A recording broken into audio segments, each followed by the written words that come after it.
یہ رات صرف جاگنے کی رات نہیں ہے، یہ جاگ جانے کی رات ہے۔ قرآن نے اس رات کو لیلہ مبارکہ کہا ہے، اور اس رات رب کی رحمت بندے کے بہت قریب ہوتی ہے۔ اللہ خود کہہ رہا ہے کوئی مانگنے والا میں اسے عطا کروں، ہے کوئی رزق لینے والا میں اسے رزق دوں۔ کثرت کی بجائے قبولیت کا اہتمام کرنا ہے۔ آج کی رات بہت خاص ہوگی، 15 شعبان یا شب بارات جسے نجات کی رات بھی کہتے ہیں۔ آج کی رات سجدوں میں گر کر اپنی تقدیر بدلنے کا ایک موقع ہوگی۔ آتش بازی اور حالیہ برسوں میں سوشل میڈیا پر اس رات سے منسوب من گھڑت قصوں نے ایک ایسا ابہام پیدا کر دیا کہ عام انسان الجھ کر رہ گیا ہے کہ اصل دین کیا ہے اور محض رواج کیا ہے۔ اور اسی الجھن کو سلجھانے کی ضرورت اس لیے بھی ہے کیونکہ یہ رات صرف جاگنے کی نہیں بلکہ سوئی ہوئی قسمت کو بیدار کرنے کی ہے۔ آج اس خصوصی سیگمنٹ میں ہم یہ جاننے کی کوشش کریں گے کہ کیوں اس رات کو عبادت کے بعد بھی ہماری زندگیاں نہیں بدلتی۔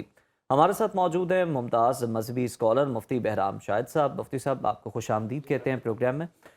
مفتی صاحب ہم نے تو سنا ہے کہ شب برات مغفرت کی رات ہے، لیکن کیا یہ مغفرت محض ایک رات کے جاگنے سے مشروط ہے؟ کیا وہ شخص جو ساری رات عبادت کرے مگر اس کے معاملات زندگی درست نہ ہوں وہ اس بخشش کا حقدار ٹھہرے گا؟ بسم اللہ الرحمن الرحیم، نحمدہ ونصلی ونسلم علی رسولہ الکریم۔ بہت خوبصورت آپ نے جو جملہ ایک بولا، اسی سے میں بات یعنی کہ کیوں مجھے مل رہا ہے وہ یہ ہے کہ جاگنے کی رات نہیں ہے، یہ جاگے رہنے کی رات ہے۔ سوئے ہوئے کو جگانا بڑا آسان ہے، جاگتے ہوئے کو جگائے رکھنا بڑا مشکل کام ہے جی۔ تو یہ رات صرف جاگنے کی رات نہیں ہے، یہ جاگ جانے کی رات ہے۔ اور انسان سمجھتا یہ ہے، عبادت کا لفظ اگر جہاں پر بھی استعمال کیا جائے وہ سمجھتا ہے نماز پڑھ لی تو عبادت ہو گئی، روزہ رکھ لیا تو عبادت ہو گئی، حالانکہ یہ تو فرائض ہیں، ڈیوٹیز ہیں، یہ کرنے ہی کرنے۔ عبادت کا جو سچا تعلق ہے وہ انسان کے شب و روز کے معمولات سے ہے۔ کیا بات! جس طرح ہماری کرنسی پہ لکھا ہوتا ہے حصول رزق حلال عین عبادت ہے، تو عبادت کا معنی جو ہے بہت وسیع ہے، اور انسان کی تخلیق کا ایک مقصد قرآن بیان کرتا ہے، اللہ نے آزمانا ہے۔ انسان کو موت بھی آزمائش کے لیے دی، زندگی بھی آزمائش کے لیے دی، اور اسی طرح انسان کی زندگی اللہ نے اپنی بندگی کے لیے پیدا کی، اور بندگی کا مقصد فقط سجدہ کرنا نہیں ہے، بندگی کا مقصد فقط بھوکا پیاسا رہنا نہیں ہے، بندگی کا مقصد آپ یوں سمجھ لیں کہ جس طرح کہا جاتا ہے کرو مہربانی تو محل زمین پر، خدا مہرباں ہوگا عرش بری پہ۔ آج کی رات بہت خاص، اسے قرآن نے لیلہ مبارکہ کہا ہے۔ جس طرح آپ کہہ رہے ہیں کہ آپ سوشل میڈیا پہ کافی ساری پوسٹیں گردش کرتی ہیں، وہ عجیب قسم کے معاملات ہیں، عجیب قسم کی باتیں ہیں، غلط پوسٹیں ہیں۔ کوئی کہتا ہے جی رات ہے ہی کہیں نہیں، یہ کہیں نہیں ہے، ہمیں کہیں نہیں میری، قرآن پڑھ کے دیکھنا پڑے گا۔ قرآن میں ہر چیز موجود ہے، نبی پاک صلی اللہ علیہ وآلہ وسلم کے فرامین موجود ہیں۔ قرآن نے اس رات کو لیلہ مبارکہ کہا ہے، اور اس رات کی خصوصیت یہ ہے کہ اس رات کو بھی نزول قرآن کی رات کہا جاتا ہے۔ وہ کیسے؟ کیونکہ لوگوں میں تو یہی مشہور ہے کہ شب قدر جو ہے قرآن کا نزول ہوا، تو قرآن نازل ہونے کے سٹیجز مختلف ہیں۔ پہلی مرتبہ نازل ہوا تو لوح محفوظ سے پہلے آسمان پہ، پھر پہلے آسمان سے نازل ہونا شروع ہوا جو 23 سال تک نازل ہوتا رہا۔ تو لیلہ مبارکہ شب برات کو قرآن پہلے آسمان پہ نازل ہوتا ہے لوح محفوظ سے، اور قرآن اس کو بیان کرتا ہے کہ ہم نے قرآن کو لیلہ مبارکہ برکت والی رات میں نازل کیا، اور یہ رات برکت والی صرف اس امت میں نہیں، یہ شروع سے ہی چلی آ رہی ہے۔ مولا علی شیر خدا حیدر کرار کرم اللہ تعالی وجہہ الکریم کہتے ہیں کہ حضرت سیدنا داؤد علیہ السلام بھی اس رات کے بارے فرمایا کرتے تھے کہ یہ رات بڑی رحمت والی ہے، بڑی برکت والی ہے، اور اس رات رب کی رحمت بندے کے بہت قریب ہوتی ہے۔ انسان سارا سال یا ساری زندگی رب سے کہتا ہے اللہ مجھے یہ دے دے، اور اس رات رب کی رحمت اللہ خود کہہ رہا ہے کوئی مانگنے والا میں اسے عطا کروں، ہے کوئی رزق لینے والا میں اسے رزق دوں۔ اور اسی طرح حضرت داؤد علیہ السلام سے ایک روایت یہ بھی ہے، وہ عرض کرنے لگے یا اللہ قیامت کے دن جس میزان پہ عمل تلے گا وہ کتنا بڑا ہوگا، میں نے اسے دیکھنا ہے۔ اللہ نے حجابات ہٹائے، حضرت داؤد نے جب دیکھا نا تو اتنا بڑا ترازو تھا کہ مدہوش ہو گئے، ہوش نہ رہا۔ جب ہوش آیا عرض کرتے ہیں یا اللہ کن کی نیکیاں ہوں گی جو پورا پورا پلڑا بھریں گی، ساری کائنات بھی رکھ دیں تو ایک کونا نہ بھرے۔ تو اللہ فرمانے لگا داؤد آپ نے ابھی میرا میزان دیکھا ہے، میری رحمت نہیں دیکھی نا۔ اللہ کی رحمت بڑی وسیع ہے. آج کی رات صرف سمجھ لیں نوافل پہ زور دینے کی رات نہیں. آج کی رات یہ نہیں ہے کہ تہوار آیا منایا اور ختم, اس کے بعد پتہ ہی کچھ نہ ہو, زندگی میں کوئی تبدیلی نہیں کوئی یہ رات اس بات کی رات ہے کہ انسان اس رات میں اپنا احتساب کرے, اپنے آپ سے گفتگو کرے کہ مجھے کس لیے بنایا گیا اور میں کیا کر رہا ہوں. ہمارا نفس جو ہے نا وہ کام بہت جلدی کر لیتا ہے جس میں واہ واہ اور بلے بلے ہو. مثال کے طور پہ ہم آسانی سے آج کی رات قبرستان بھی چلے جائیں گے, بیری کے پتے بھی ڈھونڈ لائیں گے, غسل بھی کر لیں گے, آسانی سے تسبیح نماز بھی پڑھ لیں گے. لیکن بڑا مشکل ہوگا اگر کسی کو کہا جائے کہ بوڑھے ماں باپ کے پاس 1 گھنٹہ آج کی رات گزارنا ہے اور صرف ان سے یہ پوچھنا ہے کہ اپنے دل کی بات بتائیں, اپنے دل کا حال سنائیں. یہ کام بڑا مشکل ہوگا. آج اگر کسی کو کہے نا ننگے پاؤں چادر لے کے جانا کسی مزار پہ 6 گھنٹے چلنا ہو, کہے گا جی میں تیار ہوں, ڈھول کے پیسے بھی میں دوں گا.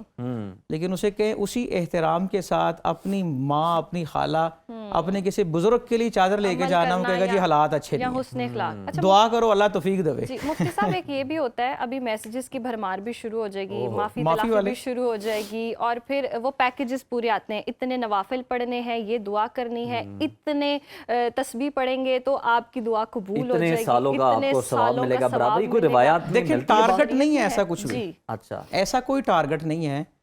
حضرت علی فرماتے ہیں, یہ بڑی صحیح روایت ہے, وہ کہتے ہیں کثرت کی فکر نہیں کرنی, اچھا قبولیت عمل کا اہتمام کرنا.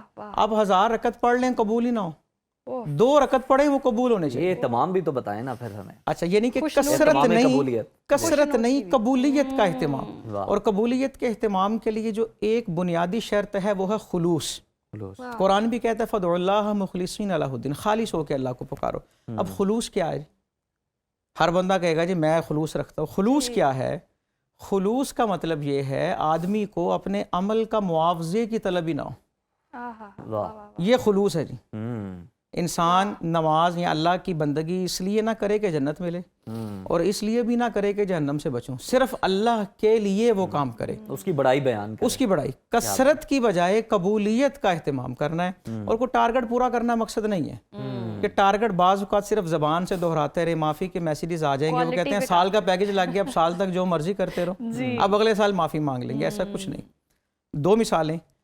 سب سے پہلے تو بات سمجھیں, معافی کے لیے 3 بنیادی شرطیں, اس کے بغیر معافی نہیں ہوتی. مثال کے طور پہ آپ اگر کسی کو کہیں جی معافی مانگے اور وہ کہے جی ملک صاحب تو کہتے مانگ رہے ہیں, تو آپ مجھے یہ بتائیں وہ معافی مانگ رہے ہیں؟ نہیں, وہ تو اداکاری کر رہے ہیں. معافی مانگنے کے لیے 3 شرطیں. نمبر 1 ہے علم, نمبر 2 ندامت, نمبر 3 ارادہ.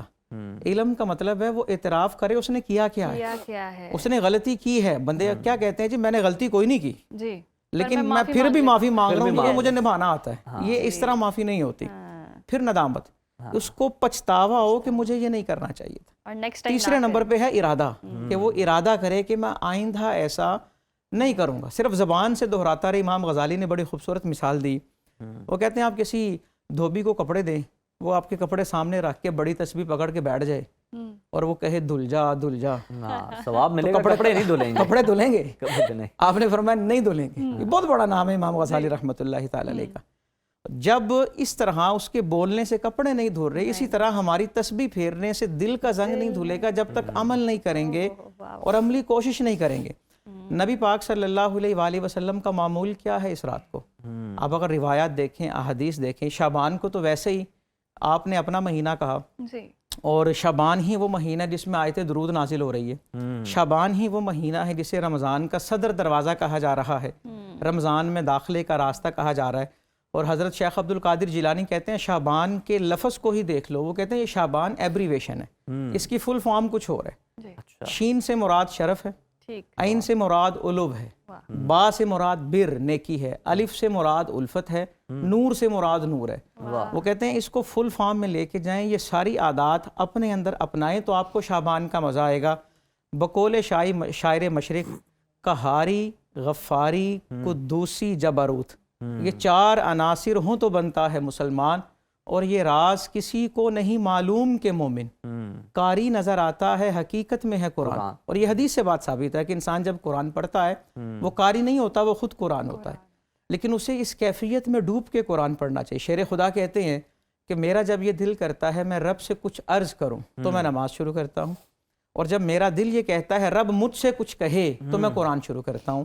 انسان قرآن یہ سمجھ کے پڑھے رب مجھ سے باتیں کر رہا ہے، نماز اس لیے پڑھے کہ میں اللہ سے گفتگو کر رہا ہوں۔ انسان سارے معاملات کرے، نفل کو تو مخفی رکھنے کا حکم ہے، ہمارے نفل قبول ہی تب ہوں گے جب وہ چھپ کے کیے جائیں گے، اور فرائض کو ادا کرتے ہوئے سر عام کرنا چاہیے۔ کسی سے پوچھے نا جی اپنے عشاء پڑھی ہے کہ نہیں، وہ کہتا میرے تے اللہ دا معاملہ ہے، اور صلاۃ التسبیح میں وہ کہے گا جی کب جماعت ہو رہی ہے، میں نے آنا ہے، کیوں؟ اس کو پتہ ہے بھی صلاۃ التسبیح ذرا مشکل ہے، میں سیکھوں گا کیسے، اور قاری صاحب کے پیچھے کھڑا ہو جاتا ہوں، وہ پڑھیں گے اور ہماری بھی ہو جائے گی۔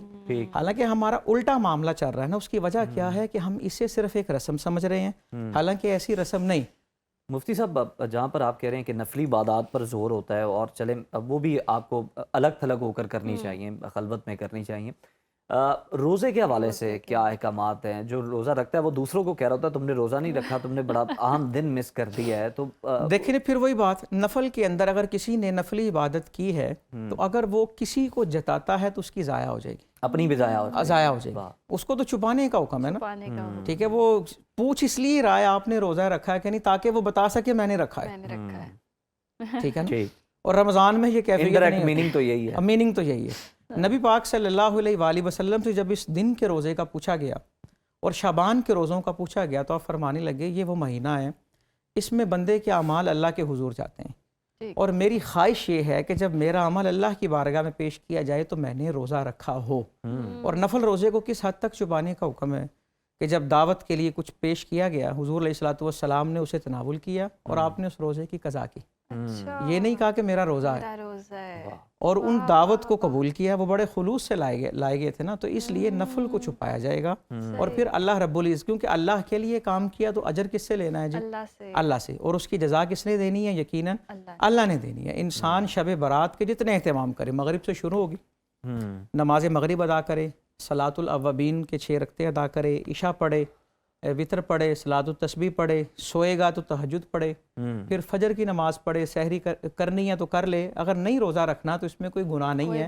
کچھ لوگ زبردستی اپنے آپ کو روزہ رکھواتے ہیں، تو اپنے آپ کے ساتھ زبردستی کرنا بھی اس طرح سے جائز نہیں ہے، اگر توفیق ہے تو رکھ لیں۔ ٹوک رہی ہوں، بعض لوگ نا اپنا کوئی مقصد ہوتا ہے اس کو پورا کرنے کے لیے روزہ رکھ لیتے ہیں، منت، یس، ٹھیک ہے نا، اور کسی کو پانے کے لیے آنسو بہا رہے ہیں، راتیں گزار رہے ہیں، راتیں جاگ رہے ہیں، اور انسان صرف ایک بات یہ سوچ لے، حضرت بشر حافظ رحمۃ اللہ تعالی علیہ نے ایک شخص کو یہ بات کہی تھی کہ وہ انسان جو بخار برداشت نہیں کر سکتا، اس کے لیے تم نے اتنی تکلیفیں برداشت کی ہیں، اگر اللہ کے لیے کرتے تو تمہارا کیا مقام ہوتا۔ تو انسان کو مجاز کو چھوڑ کے حقیقت کی طرف آنا چاہیے، وہ اللہ کو پائے گا تو اسے اس کی ساری مرادیں جو ہیں وہ مل جائیں گی۔ بعض اوقات کیا ہوتا ہے، اشفاق احمد مرحوم نے بڑی شاندار بات لکھی، وہ کہتے ہیں اللہ رب العزت کی رحمت ہمیں پھولوں کا ٹوکڑا دینا چاہ رہی ہے، اور ہم ایک پھول کی ضد لگائے بیٹھے ہوتے ہیں، ہم اللہ کے حضور دعائیں کریں، دعا مومن کا ہتھیار ہے، دعا سے بہتر کام ہی کوئی نہیں، لیکن وہ اس طرح سے دعا نہ کریں کہ ہم خود مغلوب ہو جائیں، ہمیں باقی کسی چیز کی پرواہ نہ ہو۔ اور یہ بات بھی اس سمجھ لیں رات کے توسل سے میں عرض کروں گا، لوگ کہتے ہیں جی محبت ہے کیا کریں مجبور ہیں، تو میں صرف یہ عرض کروں گا محبت میں اور ہوس میں فرق ہوتا ہے، انسان محبت میں مجبور نہیں ہوتا، ہوس کے ہاتھوں مجبور ہوتا ہے، اس چیز کا فرق کریں، اور ہماری زندگی کا جو مقصد ہے اس کی طرف آئیں، اور اللہ کے نبی پاک صلی اللہ علیہ وآلہ وسلم کی ذات ہے جن کی ہم نے اطاعت کرنی ہے۔ اب دیکھیں انہوں نے اپنے شب و روز کس طرح گزارے، اس رات کو کس طرح گزارا، اور شعبان کے مہینے کو کس احترام کے ساتھ آپ نے منایا۔ خوبصورت، بہت زبردست، بہت شکریہ آپ کا مفتی صاحب۔